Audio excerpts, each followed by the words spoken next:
یو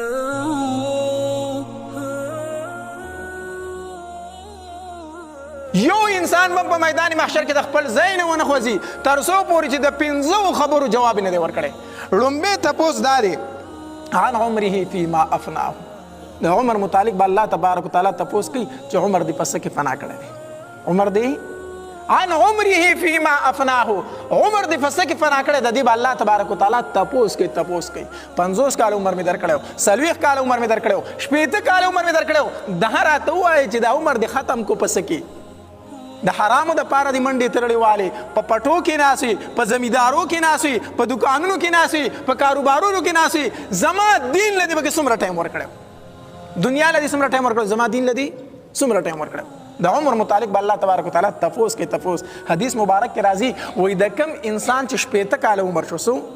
80 کال عمر شو او د په دې کې الله تبارک وتعالی رضا نه کو کنه، نو په میدان محشر کې الله تبارک وتعالی دغه انسان ته وایي وستا خو یو عذر نه قبلو، ستا خو یو بانم نه قبلو، ما تا ته مې 80 کال عمر درکړو، تا په 80 کال کې زنه رضا کړې، ستا یو عذر ما ته قبول نه دی. د عمر متعلق به الله تبارک وتعالی تپوس کې یاد وساتئ عن عمره فيما افناه، عمر دې په څه کې فنا کړی دی. لومبی تپوس دا دی.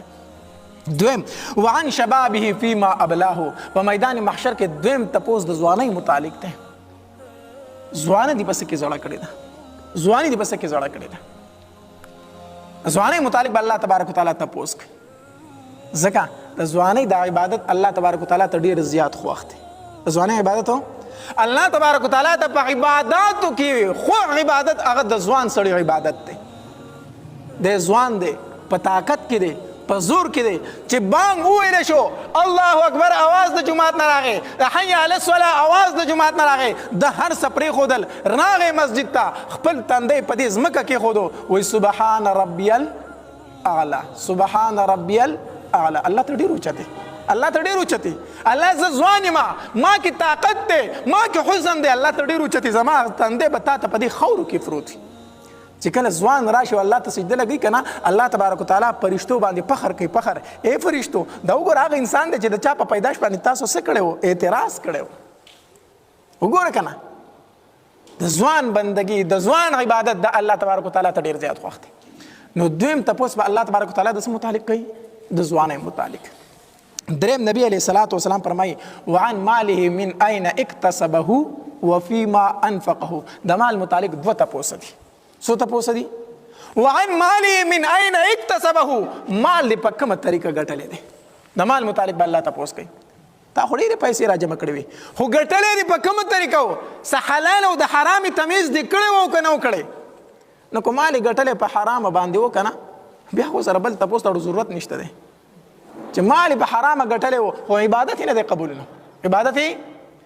د مال متعلق به الله تبارک وتعالی تپوس کوي چې مال دې ګټلی په کومه طریقه دی، په حلاله دی په حرامه دی، په دوکو و، په دروغو قسمونو و، په سود و، په جوارۍ و،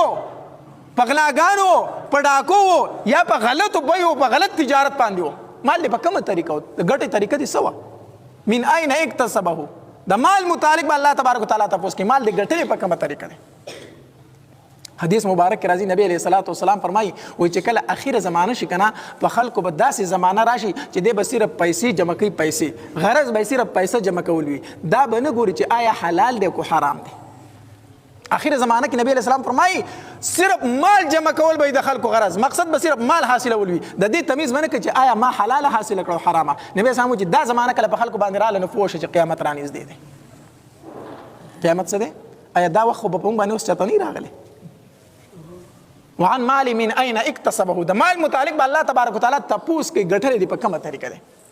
وفيما انفقه، بل تپوس د مال متعلق دا دی چې لګولی دی په کومه طریقه دی. ته به ووایي چې ما خو د ځان نه خولۍ ایستلې ده، ما خو په سمه طریقه ګټلی دی، دا خو ما د مټو زور کړی دی، مزدوري مې کړې ده، نوکري مې کړې ده، ما په حلاله ټیک شو ګټلی دی په حلاله دی. وفيما انفقه، لګولی دی څنګه دی، په دې متعلق هم تپوس کېږي. وخو دې ګټو ټیک په حلاله طریقه، خو بیا دې لګولی څنګه دی؟ په ټي وي آرو دې لګولی، په وي سي آرونو دې لګولی دی، په اجړاګانو دې لګولی دی. د دې متعلق به الله تبارک وتعالی تپوس نه کوي، د دې متعلق به الله تپوس کوي. اوس ګټلو کې هم خلک څه نه څه احتیاط کوي که نه، یاره وایي سود نه کوم، دا نه کوم، دا نه کوم، دا نه کوم، خو په لګولو کړو څوک احتیاط نه کوي، په لګولو کړو څوک احتیاط نه کوي. کو تا یو سړی ته وي الکه زموږ په جماعت کې کار کېږي او 100 روپۍ والا زه خو ډېر زیات بد یم کو څه چاوي دغه جړاګان غړي کې راشل کې پیسې پوهچانګه دومره بندرو سي تبوج دا د نواب زوی د کم طرف راغی بیا به پیسې چانګي دومره خلک کو ذهنونه خراب شوي دي دومره تمیز د چا سره نه دی پاتې شوی دومره تمیز د چا بل درته ویډیو راولېږله یو اجرا دی یا ډبه ده والله عالم خو پکې تمیز هم نشو کولی چې سړی دی کو ښځه ده خو ګډېږي پیسې پې چانګل شي په خپو کې د پیسو ډیري ولاړ دی هغه پې د پاسه ګرځي او یو سوالګرې ښځه د هغه یو ته لوښی نیسي او بل ته لوښی نیسي په هغې مجلس کې هغې ته پکې څوک 500 روپۍ نه ورته وایي هغه پکې سوال کوي په هغې مجلس کې لوښی ګرځوي په هغې ته پکې څوک 500 روپۍ نه غورځوي او دا ګېډې رالي په هغې ډومو چانګي د دې متعلق به الله تپوس نه کوي د دې متعلق به الله تپوس نه کوي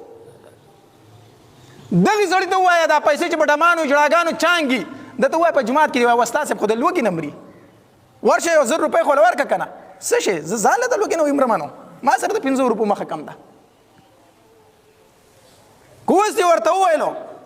چېرې دا 100 روپۍ ورکړه په سود پسې تا ته 500 میلاویږي دی ګیډي روباسي پشمونو سره پیسو کړي بیا روباسي خو که تا ورته اوس وویل چې په دې جومات کې ضرورت دی یو ټوټۍ دوه نشته دی یاره نو ما خو طاقت نه کېږي څه چنده منده به ورله وکړو نو چنده منده به ورله وکړو او موږ هم بیا دا تمیز نه کوو زه په دې جوماتونو کې بار په دې روډونو کې چې دا سیس پروت زه د دې خلاف یم په دې کې د حلال او د حرامو څه پته لګي دا مسله ده چا چې په جومات کې حرامې پیسې ورکړه په هغې باندې یو ځای جوړ شو علماو لیکلي دا ځای ونړوئ دا ځای ونړوئ دا په حلالو جوړ کړئ دا په څه جوړ کړئ په حلالو جوړ کړئ په حرامو دا مه جوړوئ الله په خپله پاک دی او قبلیم پاک مال حرام مال نه قبلوي نو د لګولو متعلق به هم الله تپوس کوي پیسې خو دې ګټلې وي په حلاله طریقه باندې په جومات کې دې څومره لګولې وي په مدرسه کې دې څومره لګولې وي په ملا طالب دې څومره لګولې او په جړاګانو په ډمانو دې څومره لګولې وي د دې متعلق به الله تپوس نه کوي د دې متعلق به الله تپوس کوي وفيما انفقه چې مال دې لګولې په کومه طریقه باندې او پنځم تپوس چې دی وماذا عمل فيما علم چې علم در سره څومره و په هغې د عمل څومره کړی دی په خپل علم د عمل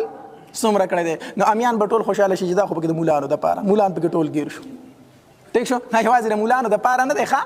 دا یوازې د مولانو دپاره نه دی چې د مولانه به تپوس کېږي چې په خپل علم دې څومره عمل کړی و تا مسله واورېده ته عالم شوې که نه شوې چا چې یو مسله زده کړه دی د دې عالم شو د دې متعلق به دې تپوس کېږي که نه د مولا نه به د مولا د علم متعلق تپوس کېږي ستا نه به ستا د علم متعلق تپوس کېږي تا ته پته و سود حرام دی تا ته پته و جواري حرامه ده تا ته پته و په ګړاګانو پیسې چانګل حرام دي او دا دې بیا هم کول د دې عالم وي ته که نه دی به نه الله تپوس نه کوي